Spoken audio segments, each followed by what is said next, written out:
ओम नमो भगवते वासुदेवाय नमः। 3 सितंबर बुधवार के दिन परिवर्तनी एकादशी का व्रत रखा जाएगा। ऐसे में हरि विष्णु को दूब जो घास होती है, घास का विशेष उपाय जो व्यक्ति कर लेगा उसके जन्म जन्मांतर की गरीबी दूर हो जाएगी। साक्षात भगवान विष्णु और माता लक्ष्मी जी के साथ साथ रिद्धि सिद्धि भगवान गणेश जी की कृपा आपको इस बार प्राप्त होने वाली है, क्योंकि यह एकादशी बुधवार के दिन पड़ने से इसका दुर्लभ संयोग बन रहा है और ऐसा संयोग 172 वर्ष बाद देखने को मिल रहा है। इस एकादशी को पद्मा एकादशी, जयंती एकादशी के नाम से भी जाना जाता है। इस दिन जगत में पालनहार भगवान विष्णु जी की पूजा, इस दिन दुर्वा का उपाय आपका भाग्य बदल देगा और सभी मनोकामनाएं पूर्ण होंगी, क्योंकि एकादशी का हमारे जीवन में बहुत महत्व है। बहुत सारे पूजा पाठ एक तरफ और एकादशी व्रत एक तरफ। आपको इस दिन हरी दूब का उपाय करना है, क्योंकि बुधवार का दिन है, गणेश जी को का दिन है और गणेश जी को तो दूब बहुत प्रिय है। भगवान विष्णु के साथ साथ आपको गणेश जी को भी दुर्वा समर्पित करनी है, जो कि आपके जीवन में आने वाले विघ्नों को दूर करते हैं। तो चलिए जान लेते हैं हरी दूब के उपाय कैसे करने हैं, किस तरीके से आप अपनी मनोकामना और घर की गरीबी को दूर कर सकते हैं। साथ ही आपकी नौकरी की कामना, संतान की कामना या व्यापार में उन्नति चाहते हो तो इस एकादशी के दिन इन उपायों को करें। आपको साक्षात माता लक्ष्मी का आशीर्वाद प्राप्त हो जाएगा। इस दिन आप भगवान विष्णु की पूजा अर्चना करते हैं तो उनका भाग्य 7वें आसमान पर पहुंच जाता है और सुख संपत्ति की प्राप्ति होती है, किसी चीज़ की कोई कमी नहीं रहती। तो चलिए पहले तो हम आपको हरी दूब घास से जुड़े हुए कुछ विशेष उपाय बताते हैं। दूब घास का उपाय बहुत सारे व्यक्तियों को करोड़पति बना चुका है। अब आपकी और हमारी बारी है, क्योंकि पूज्य गुरुदेव प्रदीप मिश्रा जी ने इसके बहुत सारे उपाय बताए हैं। बुधवार गणपति जी का दिन, रिद्धि सिद्धि देने का दिन, एकादशी का दिन आपको इस दिन मिला है तो वो सोने पे सुहागा है। हमारे हिंदू धर्म में जितने भी पूजा पाठ अनुष्ठान होते हैं उसमें हरी दूब का बहुत महत्व है। इस दिन आपको सबसे पहले गणेश जी की पूजा करनी है, उसके फिर हरी दूब बहुत प्रिय है, दूब चढ़ानी है। फिर आपको हरि विष्णु जी की पूजा करनी है। सुबह सुबह जागना है, 1 लोटा जल सूर्य देव को अर्घ देना है। पूजा के लिए एक पीला कपड़ा बिछाकर भगवान विष्णु, माता लक्ष्मी की मूर्ति या फोटो जो भी आपके पास है रखें, भगवान गणेश जी की मूर्ति रखें और फिर धूप दीप चंदन फूल जल से आप पूजा करें। जैसे कि आप वीडियो में देख सकते हो, सामने मैंने सब सामान रखा है। हरी धूप भी भगवान विष्णु, गणेश जी, माता लक्ष्मी को चढ़ाई है।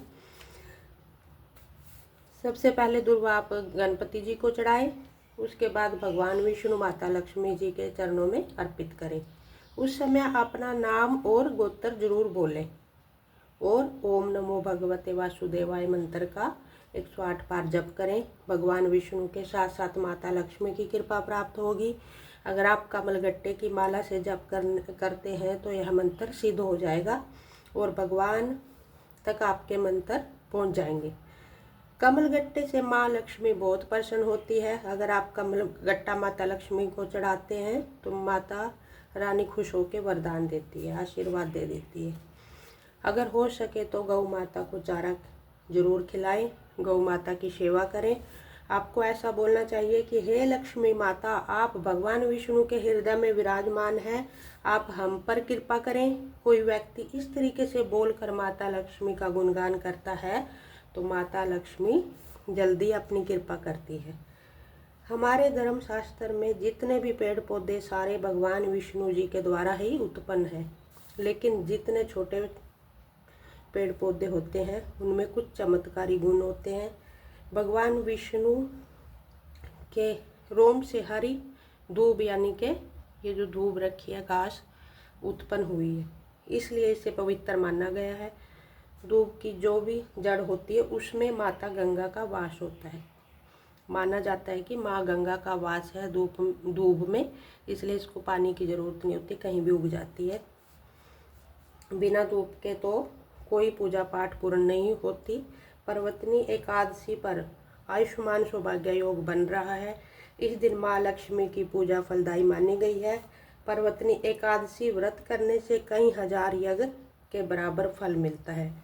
3 सितंबर को यह सुबह 4:53 पर शुरू होगी और 4 सितंबर को 4:21 पर समाप्त होगी। दोस्तों, आपको हरी दुर्वा को उठाकर लाल कपड़े में बांधकर अपनी तिजोरी में रखना है और अगली एकादशी पर आप उसे उठाकर जल में प्रवाह कर दें। ऐसा करने से घर में स्थायी रूप से लक्ष्मी जी का वास होगा। दोस्तों, इस तरीके से पूजा करने से गणेश जी के साथ साथ माँ लक्ष्मी और भगवान हरि विष्णु की कृपा प्राप्त होगी। इसलिए आप बताए गई वीडियो के अनुसार पूजा करें। सरल सी पूजा विधि है, कोई ज़्यादा अनुष्ठान नहीं है। खाली आपको हरी दुर्वा चढ़ानी है, उसके बाद फल फूल मिठाई जो आपकी श्रद्धा है आप चढ़ा सकते हो। हल्दी चढ़ा दें, भगवान विष्णु को हल्दी प्रिय है। मैंने देखो कटोरी में हल्दी की गांठ रखी है।